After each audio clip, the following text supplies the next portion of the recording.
Okay, great. And as you know, these are not just lectures. This is a forum where all of you are supposed to participate. We want you to feel safe to ask questions on things that you see every day. This is supposed to be an all teach, all learn model. And so we want to create this community of care homes and foster homes where we can learn from each other. So yeah, and of course, this is free continuing education credits. I know we ran into a little bit of an issue getting certificates from CTA. I just heard that today. However, we're going to talk to them and we're going to work on that because that's not fair.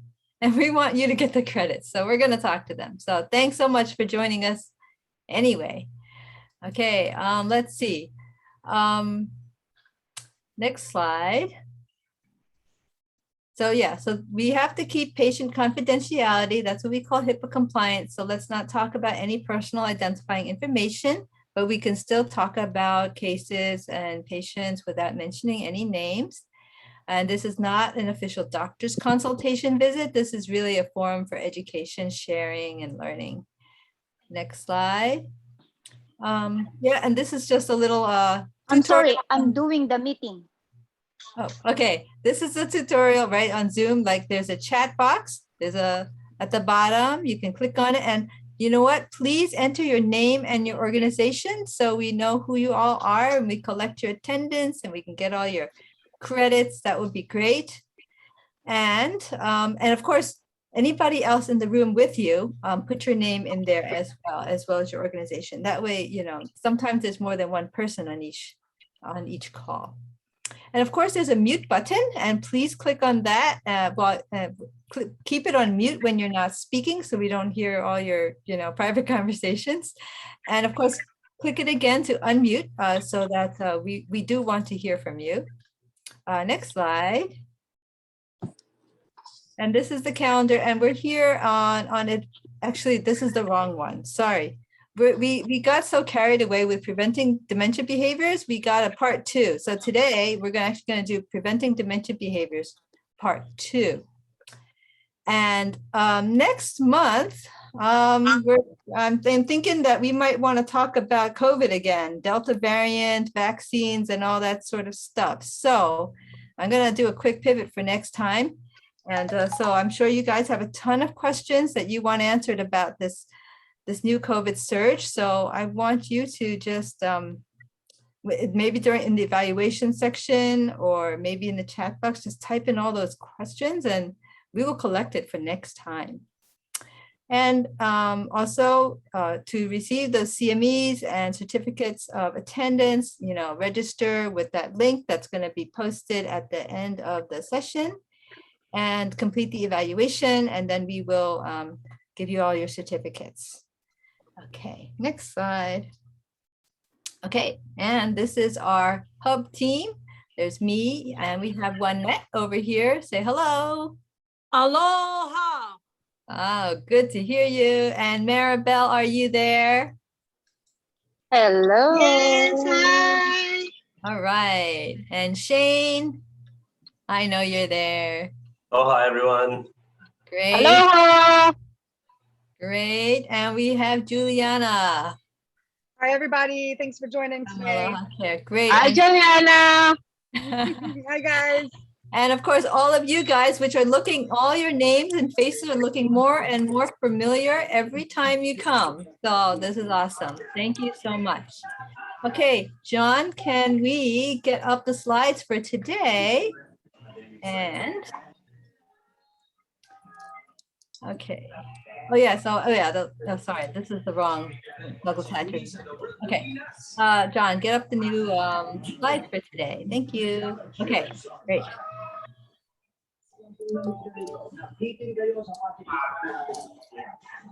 Okay, next slide. Okay, great.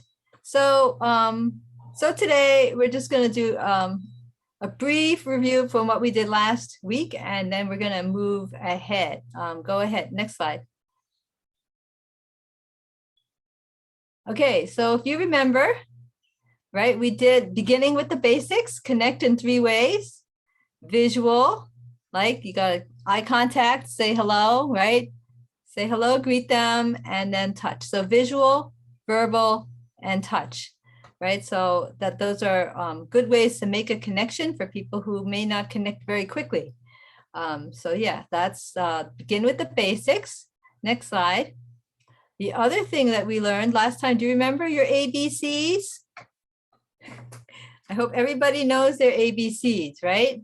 So we have to know what happened before this behavior, what was the specific behavior that happened, and what was the consequence of that that we don't necessarily like, right? What happened? So, and the purpose of thinking about ABCs every time we have a behavior that's a problem is to help us think about what are the possible causes so we can prevent that situation in the future.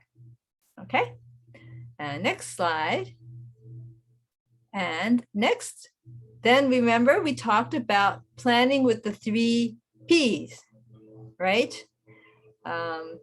Next slide.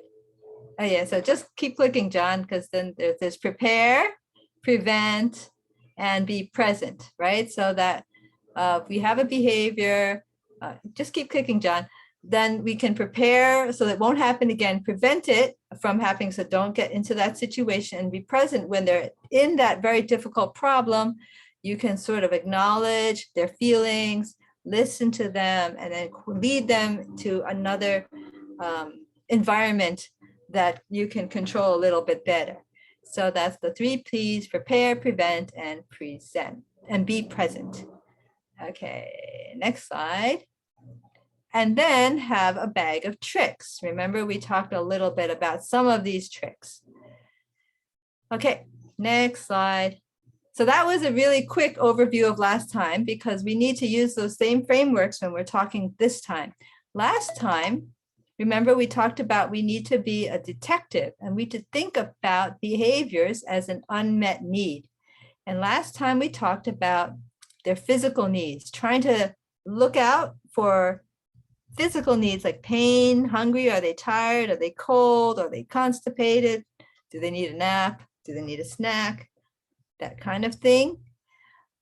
And then the other thing we talked about last time was safety, right? Are they feeling, is the environment around them not feeling unsafe? Are they overstimulated? There's too much noise, too much is going on, they have anxiety, very hard to figure out, what's going on. So, so then that's trying to meet those needs. And so this time we're actually going to talk about, next slide, meeting the needs of love, belonging, and respect. And the other need of having a meaningful life, and not just sitting there bored with nothing to do all day long. Okay, next slide. Okay, now are we ready for some cases? We're going to talk about a few of these. Next slide. Okay, so in that hierarchy, that triangle, right, there is a very basic need that humans have, right? Basic need to feel loved, a basic need to belong, and a basic need to be respected, right? And so when we communicate with our elders with dementia, we need to realize that arguing is not going to help. It never helps, right? Because they can't really reason with you anyway. Always treat with honor, and listening to their feelings does help, right? Arguing with them doesn't help, but listening to feelings does help. And as you can see with this little picture, when you do things like command and lecture and say, I told you, why didn't you listen, right? Shame them, argue, force, it doesn't accomplish anything, and all it does is break their heart, right? So none of that. Next slide. So I'm just going to ask you to do a little short exercise on your own, right? I want you to just imagine that you have dementia. You don't know what's going on. You have dementia, and 3 visitors came into the living room. And you are being asked, actually, wheeled against your will, to go meet them. So you have to try to express with 3 words because you don't have very many words. Yes, no, or please. And you can wave your hands and try to tell them that you're afraid to go. Right? So imagine that you have dementia, you have these new visitors coming in, they want to see you, and the caregiver wants to take you to see them and say hello, and you don't want to go. How do you feel? And how do you feel if your caregiver keeps telling you that these are your cousins and your nephews? Confused. Yeah. And then they keep telling you, don't be so uncooperative. You are making a scene. Just go say hello. Definitely a scary feeling, I'm sure. Scary, right? Yeah. Confused, scary. Right. Now, You're being disrespected. yeah, feeling disrespected. So what would you, if you could talk to them, what would you like for them to do instead? Put you back in your room. Listen to your feelings, Mhm. not tell you what your feelings should be. Mm. Mhm. There's some great comments in the chat. Oh, Someone yeah. said being mad and misunderstood. And someone said that they would want to send the visitors away Yeah. and shout at them probably. That's probably a reaction, I think, from Yeah. someone if they were, yeah, they said to enter into their reality and see what they're really going through. I guess that's being empathetic to what that patient is really feeling and trying to go into their world and see how they would feel and react and find a response based on, those feelings. Good comments, Right. everyone. Keep them coming. Yeah. So what do you want to hear instead?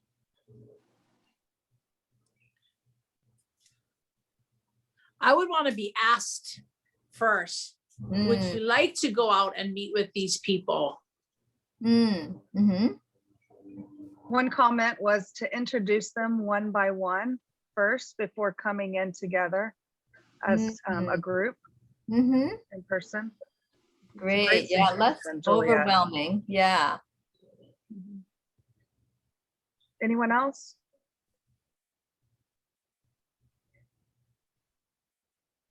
All great suggestions.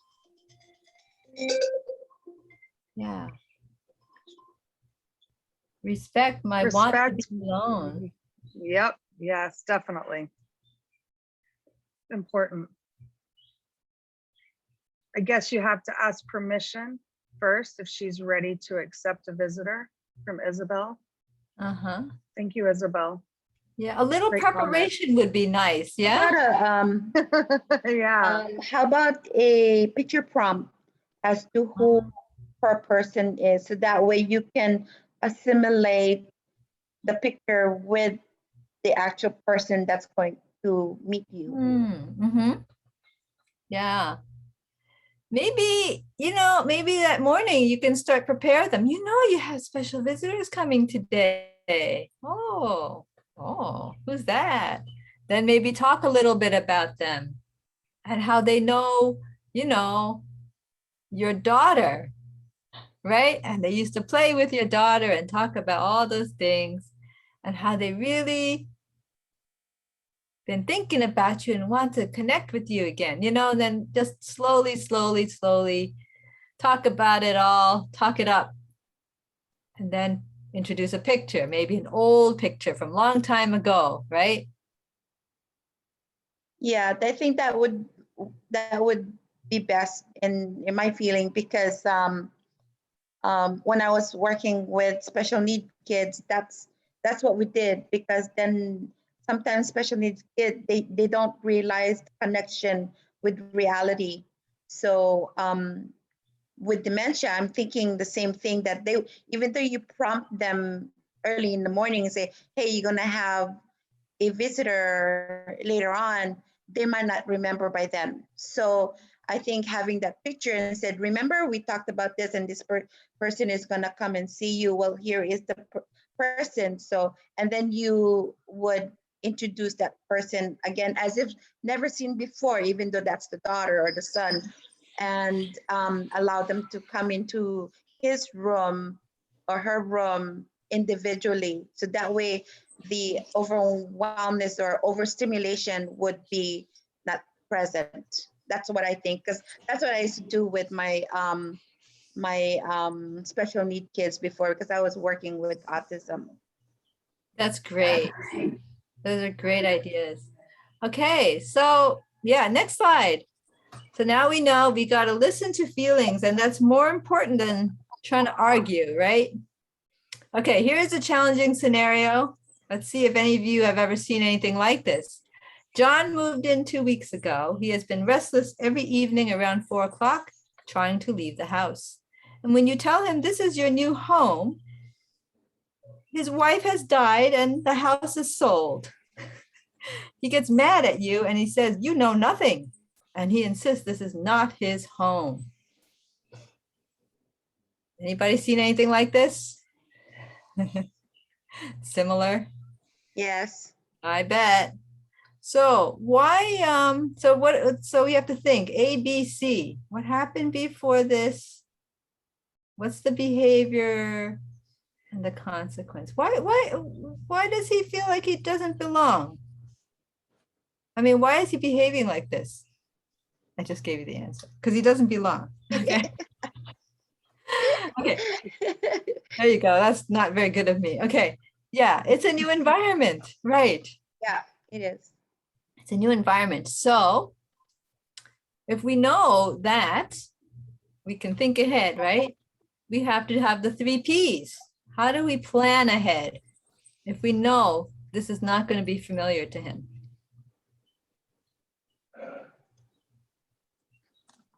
You have to have your bag of tricks, what you're gonna say. Yeah, right. Hey, what kind of things in your bag of tricks to prepare?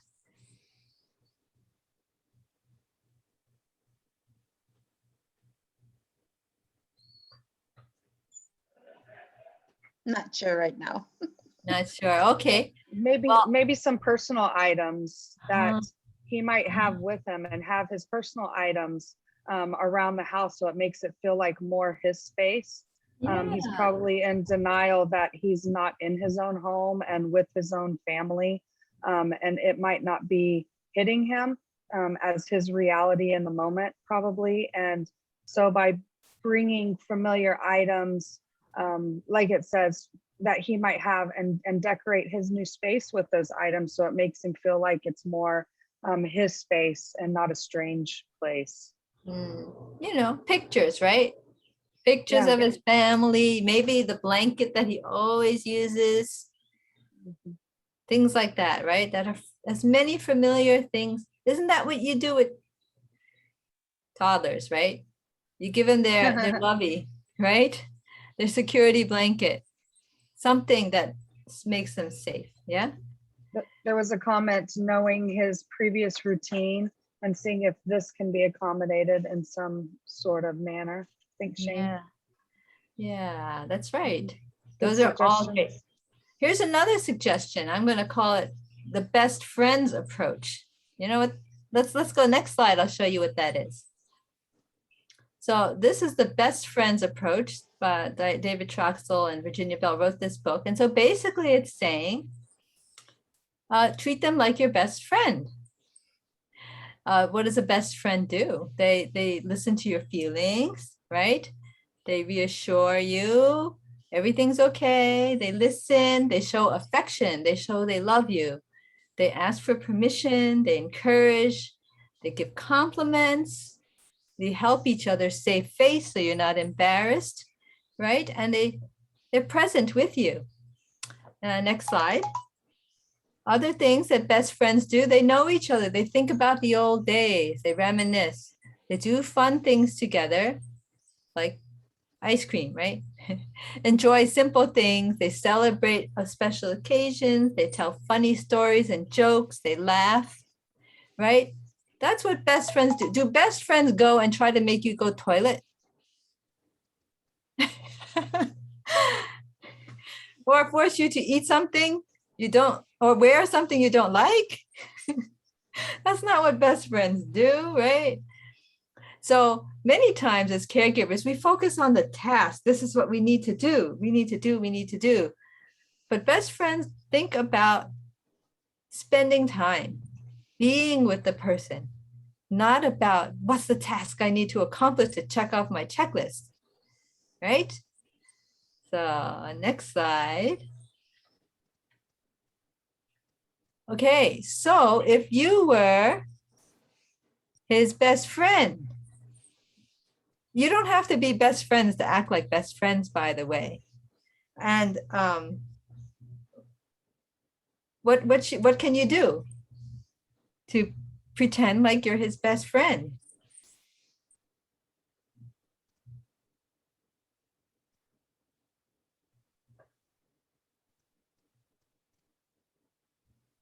Any ideas?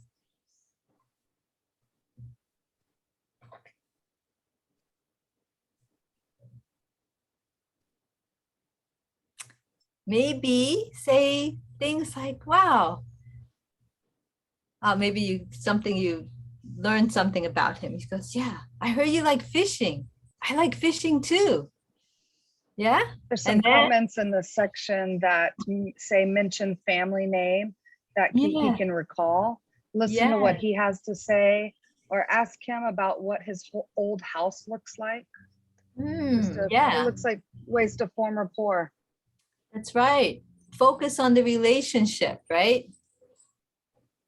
Think about, oh yeah, that was really fun. You know what my favorite part about fishing is? It's this, Or what's my favorite part? What's your favorite fish, How do you like to cook it? Oh yeah, that's my favorite, Agree There with was another that. one. Let's talk about the fun things that they like to do. Yeah, There was another one. Thank you, yeah, Vivian. yeah. So usually when they get admitted, right, the family can tell you a little bit about them, right?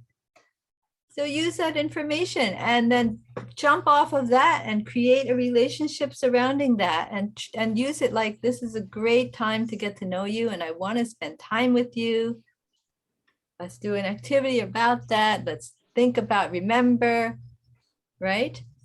Yeah, things like that. So yeah, encourage each other, listen, give compliments, things like that. And of course, on the side, you can, do the help with the feeding and the dressing and the stuff, but you're talking about the person and interested in who they are, more focus on that instead of the task. So sometimes that can help with people feeling like they belong here because people here care about them. Yeah. Okay. Next slide. Okay, here's another challenging scenario. Whoops, go back. Okay, time for your bath at 6 p.m. Auntie finished dinner. She has food spills all over her shirt. You tell Auntie, you're such a mess. You need a bath. You tell her, go to the bathroom. I'll meet you there and I'll help you. She is indignant and she refuses. She says she doesn't need a bath and she doesn't need your help. How many people have seen this? I bet, yeah. So why would she say that?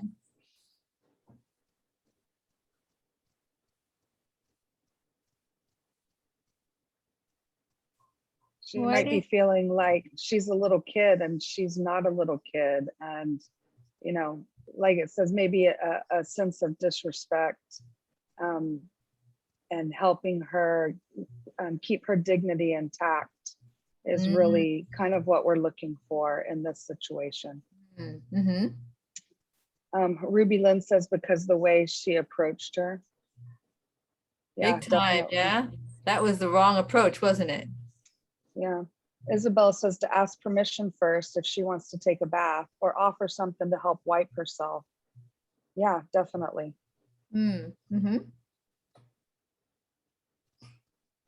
Yeah, at that age, dignity is really important, especially when you feel like you're losing all dignity.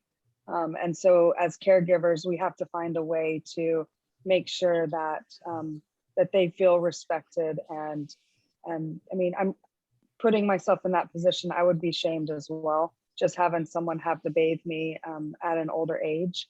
So having an empathetic point of view and approaching it to where you're more where it's more comfortable, you know, you're making them feel comfortable where they can keep their dignity intact. It's so important. Yeah.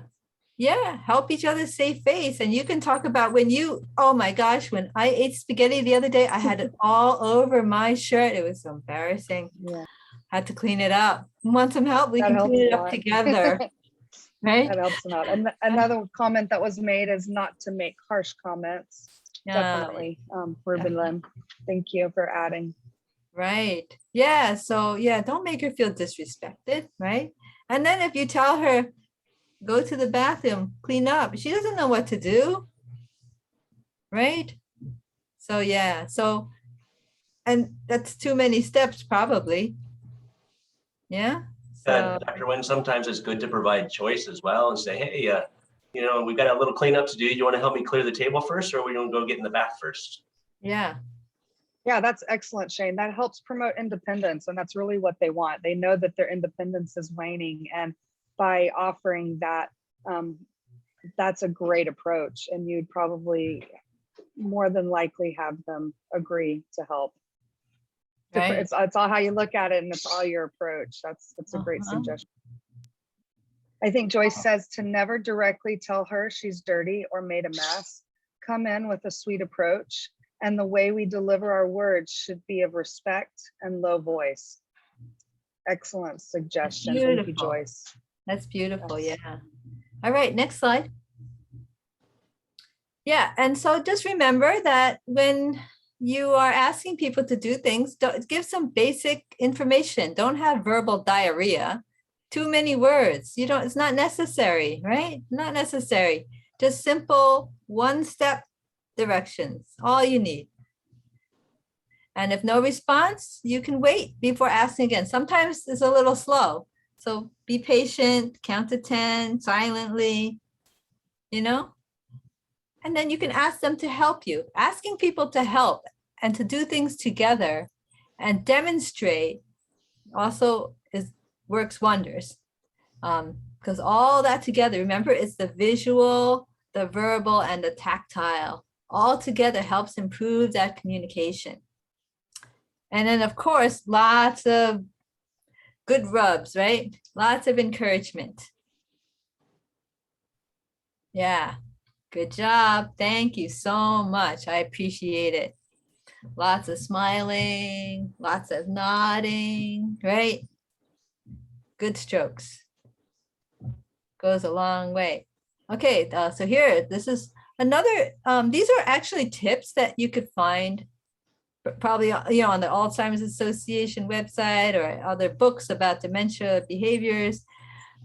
People have trouble with giving baths all the time. This is not the first time in the world. So people have tried different ideas and tips. And so these are some of things like that that they suggest. And so it's a good thing to try different things as well. Prepare them, gather everything ahead of time, get a shower bench, use different strategies. Maybe instead of a handheld shower or a scoop or a cup, don't need to bathe every single day. Try a sponge bath. Maybe washing the hair in the sink is easier. Maybe have music in the bathroom. Oh, sing her favorite song. That's right. Right, good. Right, and then, try different words. Freshen up. We'll go to the bathroom to freshen up. Right? Or suggest a reward. After a bath, we're going to have ice cream. Or, Snacks are always good. Snacks are good. People love snacks. Yeah. And what else? So check the water, make sure it's warm enough and it's not cold. I mean, shock, right? You don't need that.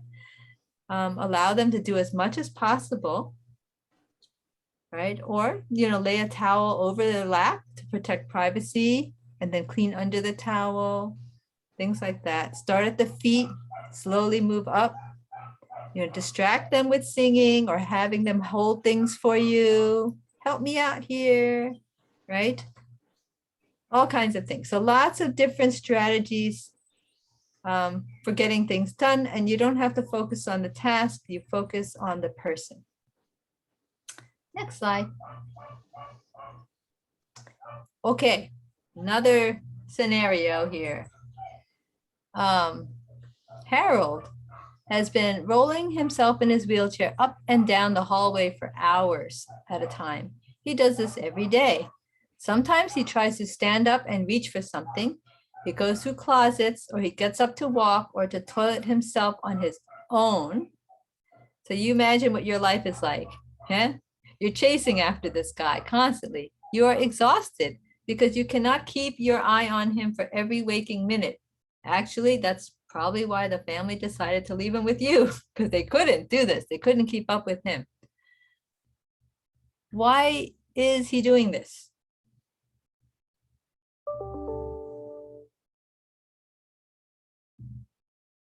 Is he trying to give you a hard time?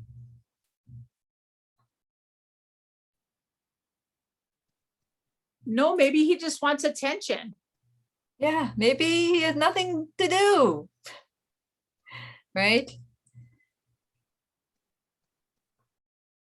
Yeah. What would happen if you left a toddler all by themselves with no activities? They create their own activity. You're right. And make a mess and put themselves into danger sometimes, depending on the mess. Maybe the patient is looking for something, so maybe just ask, are you looking for something? Who knows?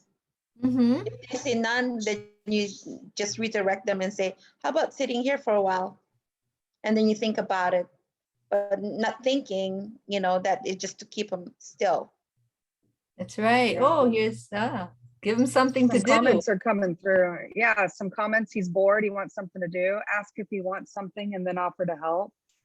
Give him something to do, like a word puzzle, or redirect them through exercise. Give him a job to do. That's great, Tanya. Yeah, keep him busy. He seems like he's bored and wants to do something and wants to be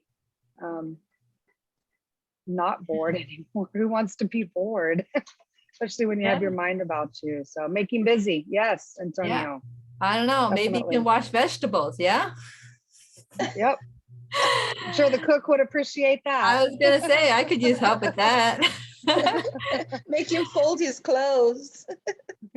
Yeah, right. Folding rubbish bags. Was a Anything to suggestion in keep the him comment box. busy. Yeah. I had one caregiver tasks that are she often big had him peel garlic.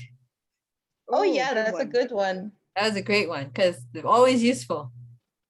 Because you can always wash it afterwards. Isabel said in the comments section, if you have a pet, maybe let him play with the pet. Mm-hmm. That's a good one. Pet therapy is always great. Right. But it's interesting. So you have to look at that word meaningful, not just any activity. Because if you just do busy work, they would feel like, well, this is stupid, right? It has to be meaningful activity. I like Josephina's comment, the Kalamangai. Let them take it out one leaf by one. That'll definitely keep you busy. Make some good soup out of that after. Thank you, Josephina. For your friends too. Okay, Definitely. next slide. So what are meaningful activities, So meaningful activities are valued by adults. They're not childish, right? They're person-centered, they're engaging, and failure-free. If you give them a task that they're going to fail at, you're just going to get them mad. So you got to do something that's failure-free too. So you got to make sure it's at that level. Next slide. So we have a whole bunch of slides here, which I'm not going to dwell on, but these are, for example, meaningful activities. So a work activity, for example, is gardening. You're being productive, you're helping. We talked a lot about the kitchen help, right? That's peel potatoes, right? Water the basil, do something that's meaningful. That's work, kind of like work. Next slide. Self-care, right? Taking care of yourself is meaningful activity. Getting your hair done, doing some exercises, right? Those are meaningful. Leisure activities to things like, creative artwork, especially if they're a crafty kind of person, they like to do that thing. Some people don't like crafts, and so don't make them do that, right? Some people, flower arranging is very nice because it's failure free and the flowers will look pretty no matter how you arrange them, right? And everybody loves that. Leisure activities, bingo, flower arranging, playing cards. And you don't have to play cards the right way. You can still have a good time. And you can tell them they had a fantastic hand and they won. Next slide. Yeah, there's iPad games. You can do Las Vegas slot machines, right? You can sit on your rocker. You can watch the fish, pet your These are dog. my kind of activities right here, sitting in the rocker on the porch and watching the fish ponds. I think that would be great and relaxing. I think Antonio added in the comment section to engage them in some of their favorite activities as well. So soliciting, forming rapport, figuring out what they really like to do and making an effort to do those activities with them. I think that would be very meaningful, Antonio. Thank you. And Tanya from Alzheimer's Association is giving us a link with all kinds of ideas for person-centered care, right? Activities. So if you can click on that link, you can check that out on your own. Okay, and of course you can ask each other because you guys have tried pretty much everything under the sun. Some things work, some things don't, and so you just share your experiences. Reminiscing, right? Thinking about the past, look at old photos and said, oh yeah, you remember that? I remember that. That was so fun. You were so cute when you were young, right? Okay, next, okay, celebrate, right? There's an excuse to celebrate every day, right? In addition to birthdays and Christmas and New Year's and Mother's Day, they have these national chocolate days, national donut days. Last week, I think it was National S'mores Day. So yeah, there's an excuse to celebrate every day somewhere. And the other philosophy thought really is this: creating moments of joy. Because a person with dementia lives from moment to moment. They don't remember the past that well, and they just worry about the future. So why don't we just focus on now? So focus your energies on creating moments of joy. How can I make them joyful right now? Right? And this is Halloween. Anyway, that was his loot. Okay. So talking about moments of joy, remember we talked about music therapy last time and how effective it was? Well, music can actually create a lot of joy for people who really love music. And so dance with them, sing with them, move with them, tap and live music, all that kind of things is a moment of joy. And really, music therapy has the most evidence for effectiveness to decrease behaviors, depression, and anxiety as well. So make the most of that music. Next slide. Okay, so this is the guy, running up and down the halls. And I know we just talked about all the ideas that you had, so I think we can move on with that. Okay, so here is the other tip, is that you need to put a dementia team together, right? It's a team sport. Do you think this person, I know, the guy with the wheelchair going up and down, do you think one person could take care of this person all day long, 24/7? No, you need a team. You have to have a game plan. Who's going to cover Monday and Tuesday? Who's going to cover the morning or the afternoon? Who's going to help with the doctor's appointments? Are weekends different than weekdays? You know, so yeah, one person can't do it all. So you have to give each other a break, because maybe some of the other residents are a little bit easier, a little less time consuming. So it would be great to trade off every once in a while, you know, so you're not doing the whole thing by yourself. Yeah. And, you know, consider building in personal time so you don't burn out, joining a support group, and monitor yourself for caregiver burnout, because constantly being on top of the game there can really make you tired. Next slide. This is another tip actually from the Alzheimer's Association. Make a daily plan, create a predictable schedule, you know, with their toddlers, right? What do you have? A routine, right? If you have a routine, it actually makes things easier too. So, and then you can also tell your other caregivers that you're trading off with what the routine is, so they know what to follow too. They don't have to come up with a new routine every time because it's the same one. Okay, next slide. And then be aware of caregiver burnout. I think that, you know, we think that caregivers are family members and they have trouble with caregiving, but I think that, you know, you guys are caregivers too, and you may also have burnout. So I think it's important to monitor yourself, because if you don't, it's, well, you know what happens, right? It doesn't go very well for anybody, right? Yourself or the people you care for, because that distress rubs off. And then consider joining a support group. So I'm gonna let Tanya talk at this point, and then share with you some of the things that Alzheimer's Association can help you with. Hi, everybody. Gosh, there's a large group of people here, so thank you so much for what you do. And I know, especially now with COVID, and I'm sure that you're probably really frustrated, as I am too. But just thank you so much for the people. And you know, as the Alzheimer's Association, we offer so many resources for caregivers, maybe for your families, or even for you. I had posted in the chat about the person-centered care. I think that's so important when you're working with dementia patients. It really helps to know about them. It helps you, it helps them, it makes things a lot smoother.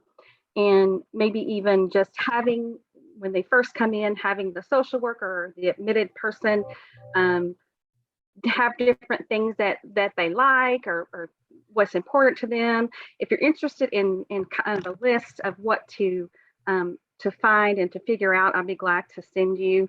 I think it's important to have that at the nurse's station, or wherever it is that you'll be able to have access to know the people that you're dealing with. So needless to say, we have so much information for you.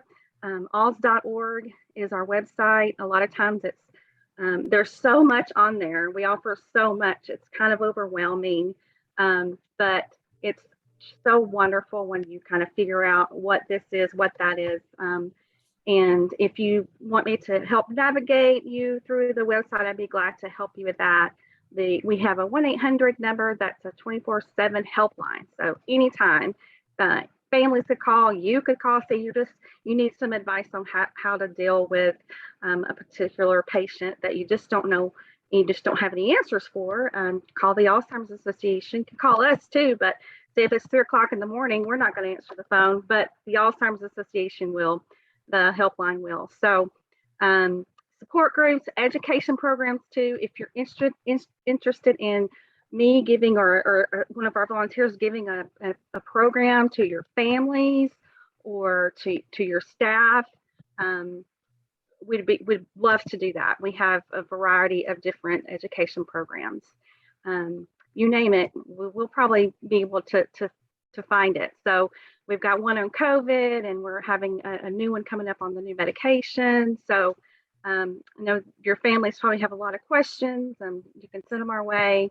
Yeah, so does anybody have any questions? Did I talk your ears off? Did you understand my Southern accent? Just so glad to see all these people here. And website, it says, can you give us your number and website? So the website is alz.org. It's ALZ.org.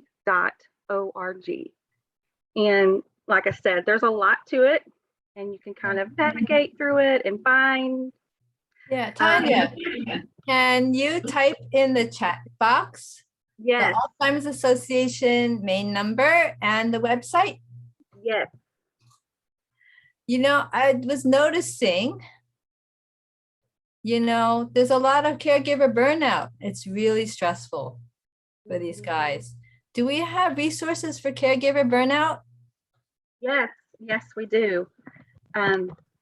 Definitely have some things to do to take care of yourself, and even with professional caregivers too. There's kind of a different dynamic to that. So I think it's pretty similar, but there's not as that kind of that emotional connection.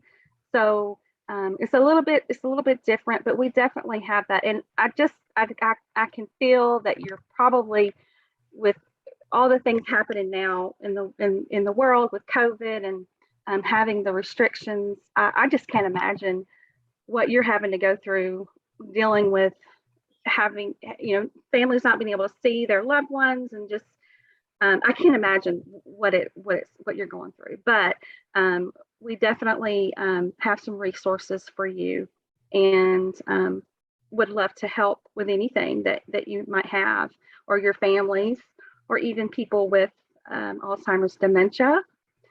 So we are also on, I don't know if this is just Oahu, but we also have on other islands too.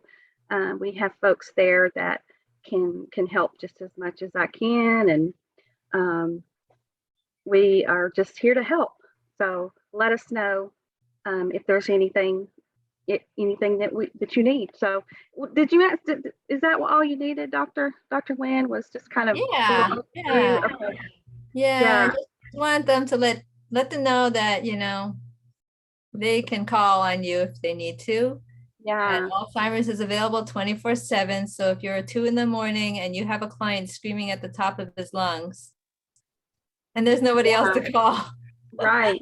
Yeah. Isn't that nice to know that you can call at any time, and it's okay. You'll get an answer, and the person that's going to answer the phone is someone that's trained, and they're master's level counselors. So they'll be able to answer your question and validate whatever it is that you need. So it's not just whoever answering the phone, right? It's someone that's really, really capable to help. So Great. Yeah, so I want to open this up to you guys, and you guys are going through a lot. And I just want to know, what are some of the things that you would like to hear from us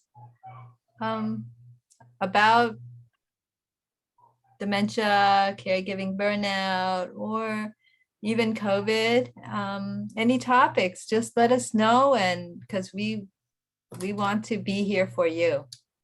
So you can feel free to speak up or type in the chat. That's fine. I think what I'm hearing from fellow caregivers is a lot of the burnt out that we mainly discuss is not being able to have the access to just freely go out when we are at the top of our head and so frustrated, and we just want to just shut out and just get out for a while, just even for a walk. But in order for us to do that, we have to have secondary, and many of us, this is our business. So most of the time we don't have a secondary caregiver. We work by ourselves. So when that time comes that you just want to scream out, there's nobody to scream out to, or you can't even go out, or even can't. It's so difficult because when you want someone to talk to, nobody really understands, but Mm. we ourselves. And and a lot of the caregivers are listening right now because Yes. many of I'm doing a meeting. like many of us are function solely in our homes, and even just to, let's say, if it's just to get something just for 5 minutes, 10 minutes, just to step out and scream whatever you need, and you can't even leave the patient because 5-10 minutes can mean a lot. And it's just overwhelming. That's all I can say. Mm. And that's So- the burnout that you feel. And that, Yeah. you know, even when you sleep, you're half asleep. You're not fully asleep, Yes, you know. thank you for expanding on that, because I think it's important that knowing your situation and knowing that you're the only the main caregiver, in fact that you might be missing out on some sleep and those type things, keeping yourself safe, not safe, but I want to say not sane, but just healthy, mentally healthy, and those type things is important. But it's like, how are you going to do that, right? And that's kind of your Exactly. I think that's what I'm trying to get at, is the mental health. It's the Mm. physical health is okay. It's there. We're 100%, or even 200% to our patient, but we ourselves are neglecting our own selves. yeah. And do you have a support group or anything like that that No, we you don't. guys have? No, we That don't. would- I That would think that's probably, where it's missing. yeah.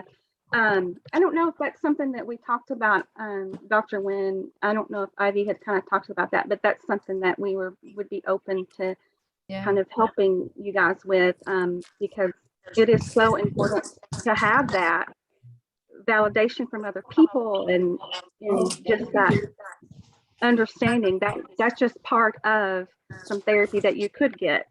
Now, as far as getting, having someone come in and help and things like that, that's another No, road. not at this time. Yeah, but just having Yeah. that one part where you can have that support group and support from other people that are going through exactly what you go through. It's such therapy. So yeah, so that's, I know Dr. Nguyen, we were talking about that. I know my boss Ivy was, so it's in the works. So I'm excited to see what we can do to help. And thank you so much for what I've always already said it, but thank you so much for what you do, especially now. And I just am grateful that there are people like you that do what you do, and do it with grace. I'm sure it's not all the time. You don't feel like you're doing a great job, but give yourself a hug and give yourself some grace, right? This is a hard time. Yes, it is. Well, thank you for those supporting words to us all. And the COVID itself is not making it any easier because we have to be in-house, and the ultimate sacrifice we have to do is to make sure that our patients are healthy and, maintained healthy as well. Yeah. Great. Yeah. So I guess this is I guess a forum like this is helpful then, it seems, maybe, to continue this kind of thing monthly. And maybe if we can try to set up a support group for all of you, if you like that, please let us know. Definitely, I doctor. know a lot of you are not on camera, but whoever's on camera, do you want to wave? If you want to raise your hand and let us know if this is, you want a support group. Yes. Who wants a support Yes. group? I want to see the show of hands. Yes, someone that we can talk to and be non-judgmental and everything. So that would be good. Okay, now it looks like lots of hands want a support group. That's fantastic. Yeah. So there's a big need for that. And I think it's just going to make you all, well, we all know we're all better when we're not burned out, right? Right. So That's great. Okay, I well, think it's a matter of having somebody to talk to that really understands what you're going through. You know, you could talk to your therapist or your neighbor or your friend, but they really don't know the inner workings of the stresses that everyone here faces as a caregiver. And like I tell the team that I work with, your health is just important as the health of the members that we serve, because without you, who is going to be serving them? So you're just as important. And these peer-to-peer opportunities that we have to talk to each other about the problems that we face, and sometimes to vent, is really important for all of us. And so I encourage you guys to keep attending these meetings, because like Dr. Wynn said, it's a great forum for all of us to really discuss the issues at hand. And I think that's really important for all of our sanity, to be honest. yeah, right. Especially with all this COVID excitement going on. Yeah. Like the rest of the world doesn't really get like what kind of things we actually go through. They wouldn't believe it, probably. It's too crazy. For real. Too crazy. Yeah. All right. Well, thank you, everybody. You know, there is in the chat box, I don't know if Donna, you want to put that in again, right there, the link to evaluations. So if you click on that link, then you can complete it and check the checkbox where you want the certificate of attendance. Then that will generate one for you. That'll be great. There it is.